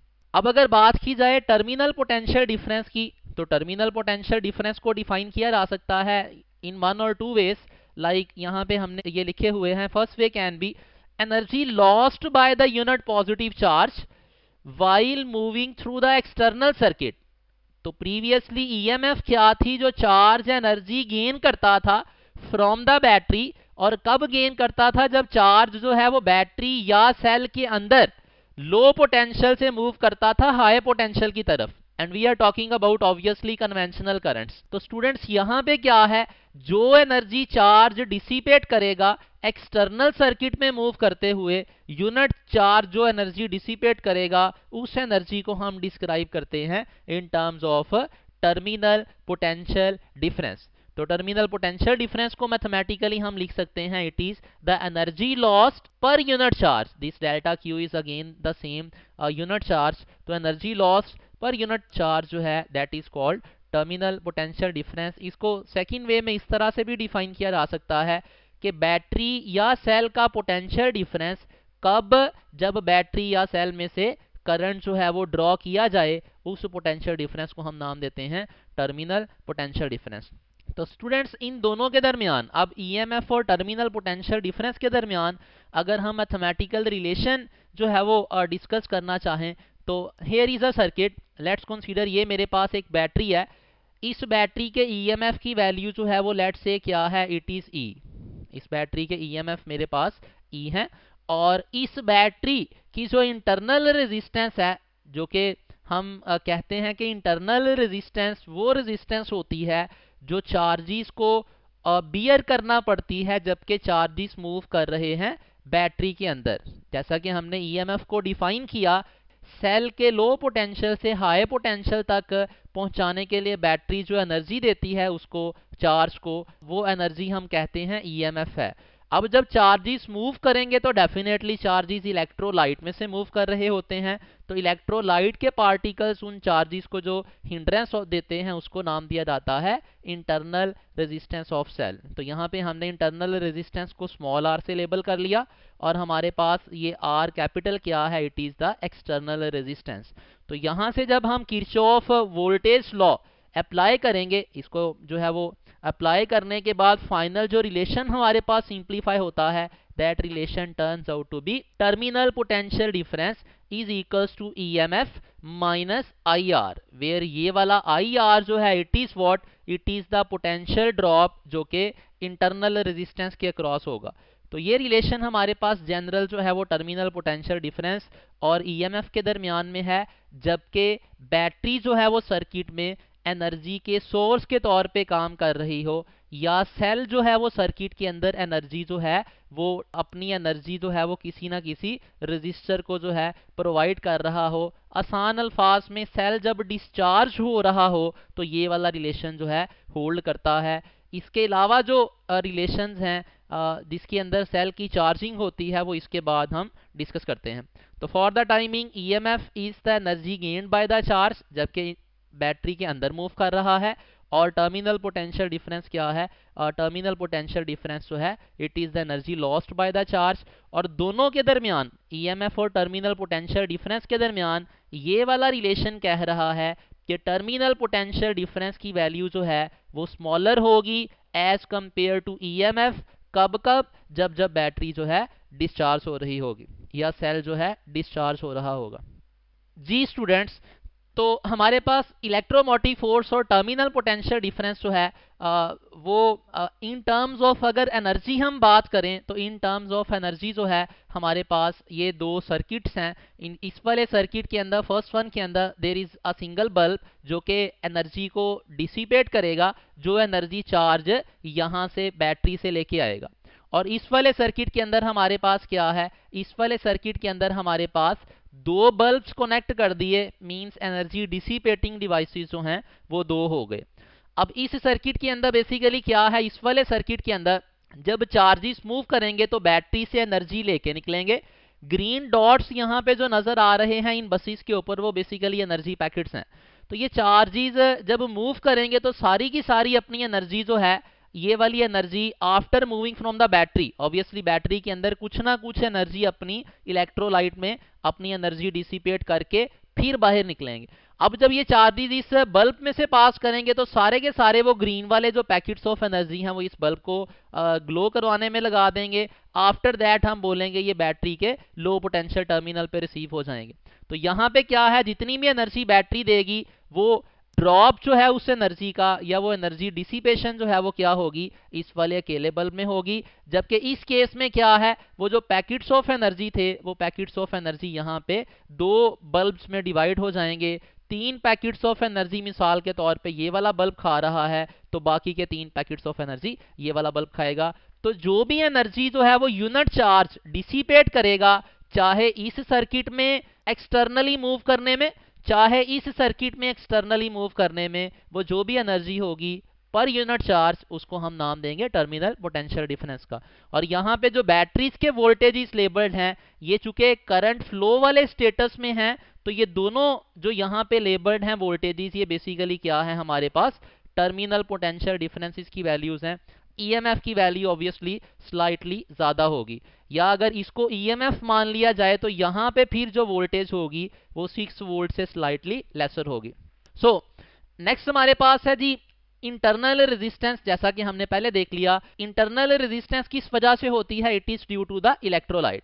एंड देन हमारे पास पॉइंट है, की point is relation between EMF and terminal potential difference. अब प्रीवियसली हमने देखा था कि ईएमएफ और टर्मिनल पोटेंशियल डिफरेंस के दरमियान रिलेशन क्या था। हमने कहा था कि जब बैटरी डिस्चार्ज होती है या सेल डिस्चार्ज हो रहा होता है सर्किट में तो तब क्या था, टर्मिनल पोटेंशियल डिफरेंस जो है वो ईएमएफ से स्मॉलर था। तो वो जो केस हमने प्रीवियसली डिस्कस किया था वो यहाँ पे ये सेकंड केस है कि फॉर क्लोज्ड सर्किट जब बैटरी से करंट ड्रॉ हो रहा हो तो ईएमएफ और टर्मिनल पोटेंशियल डिफरेंस का रिलेशन ये वाला होता है, terminal potential difference is smaller than EMF. और ये मैथमेटिकल रिलेशन जो है ये वही है जो प्रीवियसली हमने किरचॉफ वोल्टेज लॉ से डिराइव भी किया था। किरचॉफ वोल्टेज लॉ सीख पाइए, लिखना जो है वो इसके बाद हम सीखेंगे भी। अच्छा, अगर हम बात करें ओपन सर्किट में, मतलब सेल जो है उससे हम करंट ड्रॉ नहीं कर रहे, तो सेल में से जब करंट ड्रॉ नहीं करते तो याद रखिएगा सेल के टर्मिनल्स के अक्रॉस जो भी पोटेंशियल डिफरेंस होगा उसको हम ईएमएफ का नाम देंगे। मींस टू से उस केस में हमारे पास जो terminal potential difference of the cell होगा वो ईएमएफ के बराबर ही होगा। एंड थर्ड पॉइंट, जब सेल या बैटरी को हम चार्ज कर रहे होते हैं किसी चार्जर के जरिए से, तो किसी भी बैटरी या सेल को जब चार्ज अप किया जाता है तो उस केस में हमारे पास ये वाले रिलेशन के अंदर ये नेगेटिव साइन जो है वो मॉडिफाई होके पॉजिटिव साइन बन जाता है और हमारे पास टर्मिनल पोटेंशियल डिफरेंस जो है उसका स्टेटस क्या आता है, वो ईएमएफ से ज़्यादा होता है। नेक्स्ट पॉइंट है स्टूडेंट्स, ईएमएफ जो है, this is very simple point. EMF जो है वो बेसिकली सर्किट में कॉज का काम करती है। मींस ईएमएफ होगी तब टर्मिनल पोटेंशियल डिफरेंस जो है उसके एग्जिस्ट करने का सवाल पैदा होता है। अगर ईएमएफ प्रेजेंट नहीं है तो टर्मिनल पोटेंशियल डिफरेंस का क्वेश्चन ही नहीं जो है वो रेस होता। नेक्स्ट हमारे पास की पॉइंट है, when current is drawn through a source is increase then VT will. तो स्टूडेंट्स जब हमारे पास ये रिलेशन अमूमन जब हम यूज करते हैं, जब हमारे पास सेल या बैटरी डिस्चार्ज हो रही होती है, तो अगर हम करंट ड्रॉन जो है, जो सेल से करंट ड्रॉ कर रहे हैं उसकी वैल्यू इंक्रीज करें तो ये वाली जो टर्म है इसका आंसर इंक्रीज करेगा। और ये ईएमएफ की वैल्यू तो चूंकि कांस्टेंट है तो ओवरऑल इस डिफरेंस का आंसर क्या करना शुरू कर देगा, कम होना शुरू हो जाएगा। तो हम बोलेंगे करंट जो है वो जब ज़्यादा ड्रॉ किया जाता है तो टर्मिनल पोटेंशियल डिफरेंस जो है उसकी वैल्यू कम होना शुरू हो जाती है। जी स्टूडेंट्स, तो अब हम देख लेते हैं MCQ. Statement is a resistance of 5 ohm is connected to a battery of EMF 30 volt। तो हमें जो रेजिस्टेंस की वैल्यू दी गई है that is external resistance obviously 5 ohm है और ऐसी बैटरी से कनेक्टेड है जिसकी ईएमएफ की वैल्यू क्या है, 30 वोल्ट है। कहता है if current passing through the circuit is 5 ampere, this is the current passing through circuit, then the internal resistance of the battery.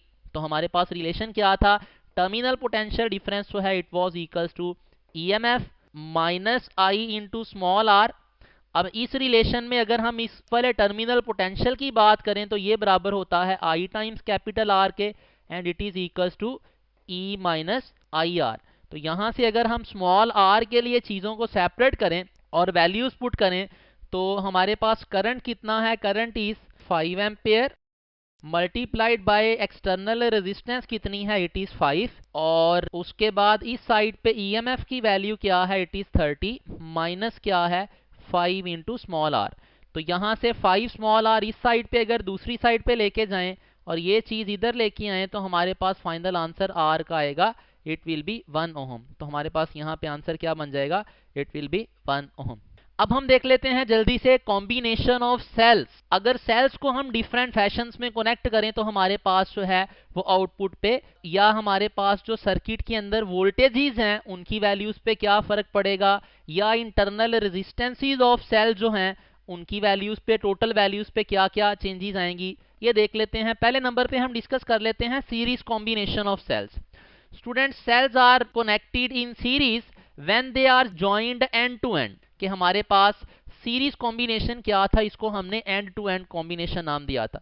तो अगर सेल्स को हमने सीरीज में कनेक्ट करना है तो वन वे इसके हम इनको एंड टू एंड कनेक्ट करें इस तरह से कि एक सेल का जो हाई पोटेंशियल टर्मिनल है वो अगले वाले सेल का हाई पोटेंशियल टर्मिनल उससे नेक्स्ट वाले टर्मिनल के लो के साथ, सो इस तरह से हमारे पास कनेक्शन किया गया है कि high potential of one cell is connected with the low potential of another and so on.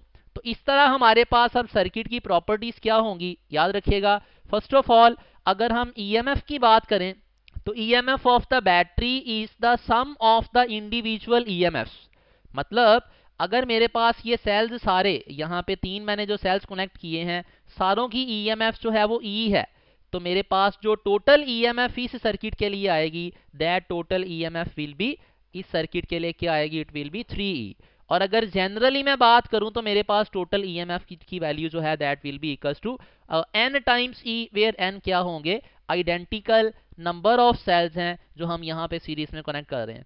Second thing is the current in each cell is the same and is identical with the current in the entire arrangement. Series circuit की ये property resistors के लिए भी true थी कि resistors में सारे के सारे रेजिस्टर्स में सीरीज में अगर उनका कनेक्शन है तो उन सारों में करंट जो है सेम पास करता है। नेक्स्ट हमारे पास है टोटल इंटरनल रेजिस्टेंस। तो स्टूडेंट्स देखें यहाँ पे, चूंकि ये सारी की सारी रेजिस्टेंसीज आपस में सीरीज में है, तो सारी रेजिस्टेंसीज क्या हो जाएंगी, ऐड अप हो जाएंगी। अब हमने लास्ट टाइम देखा था कि अगर रेजिस्टेंसीज आइडेंटिकल हों और उनका सीरीज कॉम्बिनेशन लिया जाए तो जो फाइनल इक्विवेलेंट रेजिस्टेंस आती है, that equivalent resistance is number of resistors multiplied by resistance of one resistor. तो उसी के अकॉर्डिंगली हमारे पास टोटल यहाँ पे रेजिस्टेंस इंटरनल सेल्स की क्या बनेगी, it will B n times r। अगर 3 सेल्स के लिए बात किया जाए तो that will B obviously 3r। और नेक्स्ट अगर हम बात करें total resistance of the circuit, तो टोटल रेजिस्टेंस ऑफ सर्किट किसके बराबर आएगी, हमारे पास resistance, total resistance of cells plus इसमें हम क्या करेंगे, रेजिस्टेंस एक्सटर्नल वाली ऐड कर लेंगे, चूंकि वो भी सीरीज में आ रही है बाकी रेजिस्टेंसेस के, तो ये हमारे पास टोटल रेजिस्टेंस ऑफ सर्किट आ जाएगी। और अगर टोटल करंट का एक्सप्रेशन लिखा जाए तो टोटल करंट का एक्सप्रेशन क्या आएगा, NE जो कि अब टोटल EMF है, डिवाइडेड बाय ये चीज क्या है, it is the total resistance of circuit. तो ओहम्स लॉ के अकॉर्डिंग टोटल करंट क्या आएगा, it will be equals to total EMF over total resistance. अब यहाँ पे इस वाले फॉर्मूले से रिलेटेड जो है एक दो की पॉइंट्स हम देख लेते हैं कि अगर हमारे पास जो है एक्सटर्नल रेजिस्टेंस की वैल्यू वो टोटल इंटरनल रेजिस्टेंस से वेरी वेरी स्मॉल हो, तो तब हमारे पास इस वाले एक्सटर्नल रेजिस्टर को यहाँ पे हम इग्नोर कर देंगे, तो हमारे पास करंट का एक्सप्रेशन आ जाएगा simply EMF over R, small r, that small r is what it is internal resistance of one cell. और सिमिलरली अगर हमारे पास आ जाए if NR that is total internal resistance is much much smaller as compare to external resistance, तो तब हमारे पास करंट का एक्सप्रेशन सिंप्लीफाई होके ये बन जाएगा। These are very simple things to understand. अब हमारे पास कंक्लूजन क्या आया फिर यहाँ पे, when internal resistance is negligible in comparison to external resistance then the cells are connected in series to get the maximum current। तो इस केस में करंट की वैल्यू क्या होगी, it will be maximum। किस केस में, जब हमारे पास इंटरनल रेजिस्टेंस जो है वो क्या है, नेग्लिजिबल है। तो नेक्स्ट स्टूडेंट्स हमारे पास पॉइंट है सेल्स इन सीरीज को ही थोड़ा सा मजीद और इलेबोरेट कर लेते हैं। प्रीवियस में हमने जो कनेक्शन देखा था उसमें कहा था हमने low potential of one cell is connected to the high potential of other cell. ये मेरे पास दो सेल्स हैं, एक का लो दूसरे के क्या है, हाई पोटेंशियल से जो है वो जुड़ा हुआ है। तो इस केस में टोटल EMF कैसे आती थी, दोनों सेल्स की EMF या जितने सेल्स लगे हुए हैं उनकी EMFs को ऐड करके। लेकिन स्टूडेंट्स याद रखिएगा अगर सेल्स का कनेक्शन ऐसा आ जाए कि दो सिमिलर टर्मिनल्स, मतलब लो पोटेंशियल इस वाले सेल का और लो पोटेंशियल इस वाले सेल का, दोनों को आप एक जगह पे इकट्ठा कर दें, तो उस केस में हमारे पास जो टोटल EMF आएगी वो टोटल EMF अब एडिशन से नहीं आएगी, बल्कि इस केस में टोटल EMF कैसे आया करेगी, दोनों सेल्स की EMFs का डिफरेंस लेने से। So in both cases this equals to the sum of internal resistance. मतलब इससे मुराद हमारी क्या है कि चाहे हम ये वाला केस बात करें चाहे ये वाला, इंटरनल रेजिस्टेंस जो है वो दोनों केसेस में क्या है, ऐड करके ही आएगी। R plus R plus R, 2 3 4 जितने भी सेल्स हैं उन सारों की इंटरनल रेजिस्टेंस जो है वो दोनों केसेस में, चाहे ये वाला कनेक्शन हो चाहे हमारे पास ये वाला कनेक्शन हो, रेजिस्टेंस इंटरनल दोनों केसेस में ऐड करके आएगी, लेकिन पोटेंशियल डिफरेंस या EMF जो है उसकी वैल्यू एक में एडिशन होगी, दूसरे में सब्ट्रैक्शन। नेक्स्ट देख लेते हैं सेल्स अगर पैरेलल में लगे हों, तो स्टूडेंट्स वही वाली प्रॉपर्टीज विद 180 डिग्री रिवर्सल, मतलब उनके अंदर चेंजेस आते जाएंगे। प्रीवियसली हमने कहा था EMFs ऐड होती हैं लेकिन करंट सेम रहता है। यहाँ पे क्या होगा, यहाँ पे हमारे पास सारे सेल्स की जो EMF है वो तो सेम रहेगी और total EMF of the battery या total EMF of the circuit भी सेम E के बराबर ही रहेगी, EMF चेंज नहीं होगी। हाँ बहरहाल यहाँ पे करंट की वैल्यू जो है वो क्या हो जाएगी, current in the external circuit is divided equally among the cells. कहने से मुराद कि यहाँ पे करंट की वैल्यू जो है वो कैसे आया करेगी, करंट की वैल्यू जो है वो तीनों बैटरीज का करंट ऐड अप होके इस बैटरी का करंट, इस बैटरी का करंट और इस बैटरी का करंट ऐड अप होके टोटल सर्किट का करंट बनाएंगे। और अगर हम बात करें टोटल इंटरनल रेजिस्टेंस की, तो चूंकि पैरेलल कॉम्बिनेशन है, पैरेलल में हमारे पास इंटरनल रेजिस्टेंस की टोटल वैल्यू डिक्रीज कर जाएगी। ये वही वाला फॉर्मूला है जो प्रीवियसली हमने डिस्कस भी किया था। So total resistance of the cell, अगर टोटल रेजिस्टेंस ऑफ सेल की बात की जाए तो ये total resistance of the cells है। टोटल रेजिस्टेंस ऑफ सेल्स हमारे पास R/N है, this is external resistance. So total resistance of circuit की अगर बात की जाए तो उसकी वैल्यू क्या आएगी, रेजिस्टेंस ऑफ सेल प्लस हमारे पास एक्सटर्नल रेजिस्टेंस। और यहाँ पे करंट का एक्सप्रेशन हमारे पास मिलता जुलता है प्रीवियस वाले एक्सप्रेशन से, लेकिन एक स्लाइड सा डिफरेंस जरा नोट कीजिएगा। इस वाले एक्सप्रेशन में हमारे पास जो n था बटे में, वो n था स्मॉल r के साथ, लेकिन अगर हम पैरेलल कॉम्बिनेशंस में देखें तो जो n आ रहा है वो किसके साथ है, it is with capital R। और ये वाले पॉइंट्स यहाँ पे भी उसी तरह से हम इनको एनालाइज कर सकते हैं और इस केस में भी एनालाइज कर सकते हैं, क्योंकि इस केस में हमारे पास करंट आउटपुट पे मैक्सिमम आएगा। नेक्स्ट स्टूडेंट्स हमारे पास है Kirchhoff's rule. As we know कि अगर हमारे पास सिंपल सर्किट्स हैं सीरीज पैरेलल कॉम्बिनेशन वाले, तो वहाँ पे हम ओहम्स लॉ को यूज करके और series parallel combination, series and parallel combinations of resistors वाले फॉर्मूले यूज करके हम क्या कर लेते हैं, अपने सर्किट के अंदर जो भी अननोन चीज़ है उसको एनालाइज कर लेते हैं। चाहे करंट है वो किसी कंपोनेंट में से पास होने वाला, चाहे किसी कंपोनेंट के अक्रॉस वोल्टेज है, या रेजिस्टेंस ऑफ द कंपोनेंट है। लेकिन अगर हमारे पास कॉम्प्लेक्स नेटवर्क्स आ जाएं तो कॉम्प्लेक्स नेटवर्क्स के अंदर हमारे पास वो ओहम्स लॉ और सीरीज पैरेलल कॉम्बिनेशन वाले फॉर्मूले डायरेक्ट हमें हेल्प नहीं करते, तो वहाँ पे हम यूज़ करेंगे किरचॉफ्स रूल। अब किरचॉफ फर्स्ट रूल क्या है, दो रूल्स हमारे कोर्स में मौजूद हैं। किरचॉफ्स फर्स्ट रूल, इसको किरचॉफ करंट रूल भी कहा जाता है, इसको KCL के साथ भी जो है वो शॉर्ट फॉर्म इसकी लिखी जाती है। इसको स्टेट किया जाता है like Kirchhoff current rule states that the sum of all the currents meeting at a point is equals to 0। किसी सर्किट के अंदर किसी एक पॉइंट के ऊपर जो टोटल करंट्स का सम है वो सम हमारे पास क्या आएगा, it will B 0। That means के जितने करंट्स, इसको अनदर वे स्टेट करने का क्या है कि जितना करंट टोटल जो है वो पॉइंट की तरफ मूव कर रहा होगा, उतना ही करंट उस पॉइंट से अवे भी मूव कर रहा होगा। KCL is also named as point rule और अनदर पॉइंट अबाउट KCL। अब यहाँ पे हम देख सकते हैं कि जी हमारे पास इस सर्किट के अंदर ये वाले तीन करंट्स I1, I2 और I3 क्या है, पॉइंट की तरफ मूव कर रहे हैं। I4 और I5 क्या है, ये पॉइंट से दूर जा रहे हैं। तो हम क्या करेंगे, sum of all the currents flowing towards the point, और ये वाले क्या हैं, ये वाले करंट्स हैं flowing away from the point. याद रखिएगा स्टूडेंट्स, जब करंट पॉइंट से अवे मूव करे तो कन्वेंशनली उस करंट को हम नेगेटिव साइन देते हैं, और अगर करंट पॉइंट की तरफ मूव कर रहा हो तो उसके लिए कन्वेंशनली पॉजिटिव साइन यूज किया जाता है। तो अगर हम इन सारे करंट्स को इक्वेशन की एक साइड पे लिखें तो पॉजिटिव साइन जो है वो किन करंट्स को मिलेगा, जो पॉइंट की तरफ आ रहे हैं, और नेगेटिव साइन किन को मिलेगा, जो करंट्स जो हैं वो पॉइंट से अवे मूव कर रहे हैं। अब ये वाले करंट्स अगर दूसरी साइड पे ले जाएं तो हमारे पास यही वाली चीज बन जाएगी कि sum of all the currents flowing toward a point must be equals to sum of all the currents flowing away. अब एक क्वेश्चन देख लेते हैं जी, the unknown current in the network shown. ये हमारे पास एक नेटवर्क है, इसके अंदर कहता है ये हमारे पास अननोन करंट है, इसकी वैल्यू क्या होगी। अब ये अननोन करंट मूव कर रहा है अवे फ्रॉम दिस पॉइंट, तो हमने पढ़ा है कि टोटल सम ऑफ करंट्स जो मूव कर रहे हैं toward a point, currents moving toward a point, उनका सम किसके बराबर होगा, currents moving away from the point. इस फॉर्मूले के अकॉर्डिंग अगर हम एनालाइज करें तो 5 एम्पेयर, 4 एम्पेयर और हमारे पास 2 एम्पेयर, ये तीनों करंट्स क्या हैं, पॉइंट की तरफ मूव कर रहे हैं। इन तीनों को अगर ऐड किया जाए तो हमारे पास आएगा 5 + 4 + 2, हमारे पास आ जाएगा 11 ampere equals to currents moving away. अब अवे कौन कौन सा है, एक करंट है हमारे पास 3 एम्पेयर और एक है 4.5 एम्पेयर, और तीसरा वो करंट है जो मालूम करना है। अगर इन दोनों को ऐड करें हम तो हमारे पास आएगा 4.5 + 3 = 7.5, प्लस हमारे पास ये वाला अननोन करंट, इसको आई ही लिख लेते हैं। तो स्टूडेंट्स जब यहाँ से आई की वैल्यू निकालेंगे तो आई विल बी 7.5, इस साइड पे ले जाके दूसरी साइड पे माइनस करेंगे तो हमारे पास आंसर बन जाएगा 3.5 एम्पेयर। नेक्स्ट हमारे पास है जी किरचॉफ सेकंड रूल।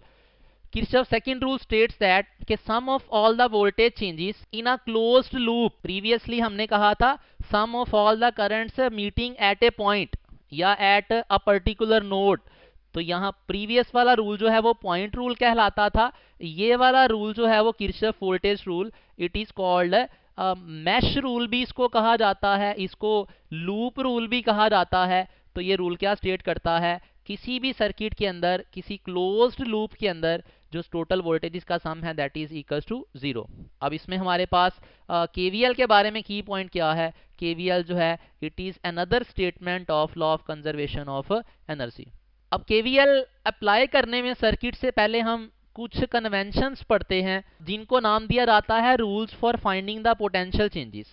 स्टूडेंट्स यहाँ पे हमारे पास ये दो रूल्स दिए गए हैं, दो कन्वेंशंस कह लें दी गई हैं। अगर इनमें से कोई भी स्टेटमेंट हमारे पास एमसीक्यू में आ जाए और पूछ लिया जाए कि ये स्टेटमेंट किस चीज़ की है, तो याद रखिएगा ये केवीएल की स्टेटमेंट्स नहीं है, बल्कि इनको नाम पर्टिकुलरली यही दिया जाता है, these are the rules to find potential change.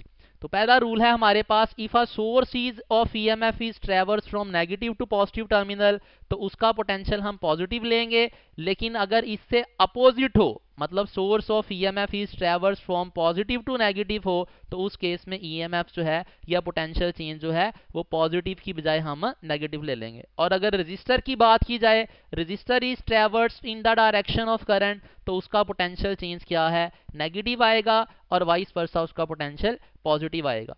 लेकिन सर्किट्स के अंदर जब हम डिस्कशन करेंगे तो रजिस्टर का पोटेंशियल जो है, चूंकि रजिस्टर एक एनर्जी डिसिपेटिंग डिवाइस है, तो उसका पोटेंशियल जो है वो अमूमन नेगेटिव ही ट्रीट करेंगे हम।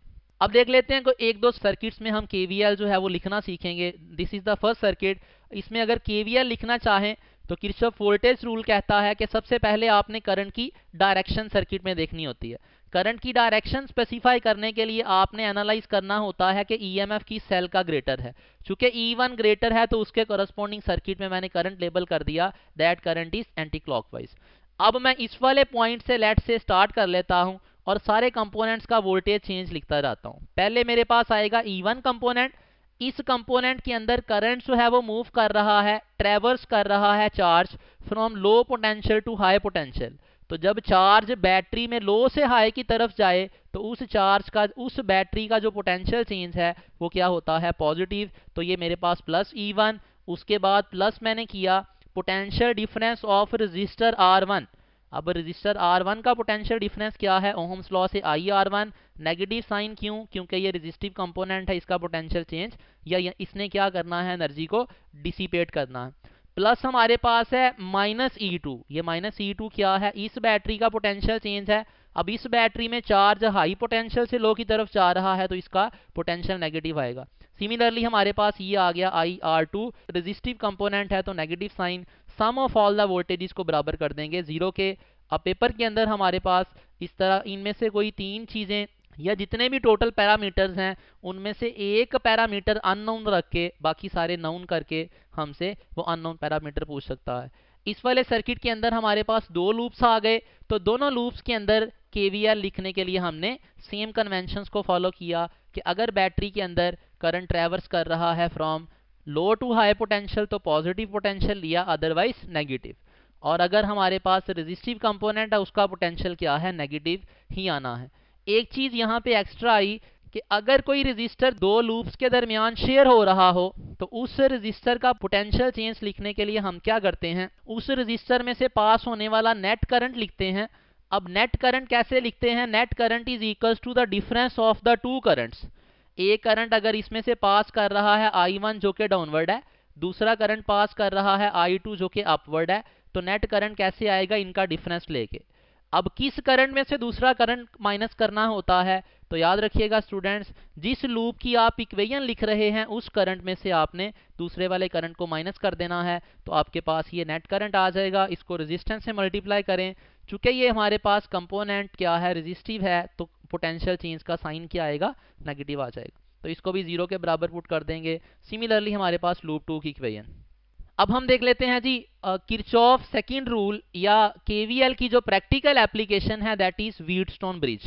व्हीटस्टोन ब्रिज क्या है, इट इज दैट सर्किट जिसको हम यूज करते हैं to find the unknown resistance. अब अननोन रेजिस्टेंस मालूम करने के लिए ये हमारे पास व्हीटस्टोन ब्रिज ड्रॉ किया गया है। इस व्हीटस्टोन ब्रिज में कोई भी रेजिस्टेंस अननोन, लेट्स से इस रेजिस्टेंस R4 को मैं कहता हूं जी ये अननोन रेजिस्टेंस है। तो इस ब्रिज को, इस व्हीटस्टोन ब्रिज को हम एक कंडीशन पे ऑपरेट करते हैं जिसको नाम दिया जाता है बैलेंसिंग कंडीशन या बैलेंस्ड ब्रिज सर्किट। वो बैलेंस्ड ब्रिज सर्किट वो वाली state of the Wheatstone bridge होती है जिस स्टेट में क्या है, गैल्वानोमीटर का करंट जो है वो जीरो हो जाता है। अब जब गैल्वानोमीटर का करंट जीरो होगा तो केवीएल अप्लाई करने से फाइनल जो रिलेशन आता है रेजिस्टेंसेस के दरमियान, that is R1 ratio R2 is equals to R3 ratio R4। अब याद रखिएगा स्टूडेंट्स, यहाँ पे हमारे पास क्या था, ये रेजिस्टेंस R1 थी, this was R2, this is R3 and this is R4। दरमियान वाले जो नोड्स हैं, इन वाले नोड्स के दरमियान मेरे पास क्या है, कनेक्टेड है एक गैल्वानोमीटर। लेकिन इस वाले सर्किट के लिए तो ये वाला फॉर्मूला ट्रू होगा, R1 over R2 is equal to R3 over R4। लेकिन अगर रेजिस्टेंसेस का ऑर्डर हम चेंज कर दें, मिसाल के तौर पे इस रेजिस्टेंस की जगह हम रख लें R3, इस रेजिस्टेंस की जगह हम रख लेते हैं लेट्स से R2, इस रेजिस्टेंस की जगह हम रख लेते हैं लेट्स से R4 और इस वाली रेजिस्टेंस की जगह रख देते हैं R1 लेट्स से। तो अब अगर मैं लिखना चाहूं इसी बैलेंस्ड ब्रिज का फॉर्मूला, तो हम बैलेंस्ड ब्रिज का फॉर्मूला लिखने के लिए एक ट्रिक यूज करेंगे। This is G letter, capital G, इसके एक इस वाले स्टार्टिंग नोड के ऊपर एक resistance let say it is RA, इस नोड के ऊपर एक resistance let say it is RB, और यहाँ पे दरमियान में क्या लगा हुआ है, गैल्वानोमीटर लगा हुआ है। इस नोड के ऊपर रेजिस्टेंस जो है उसको मैं नाम दे देता हूं RC, और यहाँ पे क्या है, इट इज RD। तो स्टूडेंट्स याद रखिएगा, रेशो हम कैसे लिया करेंगे, the starting resistance divided by the resistance at second node of G letter is equals to the resistance at third node divided by the resistance at four node. I mean to say मैं इसको कैसे लिखूंगा, RA पहले node की resistance divided bye RB जो कि दूसरे node की रेजिस्टेंस है, is equals to RC divided by RD। तो ये मेरे पास जो है वो इसको व्हीटस्टोन ब्रिज को बैलेंस स्टेट में लिखने का, रेजिस्टेंसेस की जो है कॉम्बिनेशन उनको लिखने का फॉर्मूला। तो अगर ये वाले फॉर्मूले के अकॉर्डिंग मैं ये जो वैल्यूज मैंने मॉडिफाई की थी इनको लिखना चाहूं तो मेरे पास क्या आएगा, R3 डिवाइडेड बाय ये रेजिस्टेंस जो कि R2 थी इज इक्वल्स टू ये रेजिस्टेंस जो कि मेरे पास अब मैंने क्या कर दी है R4 डिवाइडेड बाय क्या आ जाएगा R1। तो अगर मैं रेजिस्टेंसेस को चेंज कर दूं तो ये फॉर्मूला मॉडिफाई किया जा सकता है। अब एक एमसीक्यू देख लेते हैं, कहता है the KVL equation for the following circuits. तो स्टूडेंट्स आप प्रीवियसली जैसा कि हमने दो सर्किट्स के लिए लिखा था केवीएल, वही एनालॉजी यूज करके जब इस सर्किट को एनालाइज करेंगे तो यू विल एनालाइज कि इस सर्किट की जो केवीएल इक्वेशन बनेगी फॉलोइंग द कन्वेंशन, हमारे पास अल्फा ऑप्शन बन जाएगी। So that is all from this lecture. Thank you very much. For further practice, please consult Step Practice Book.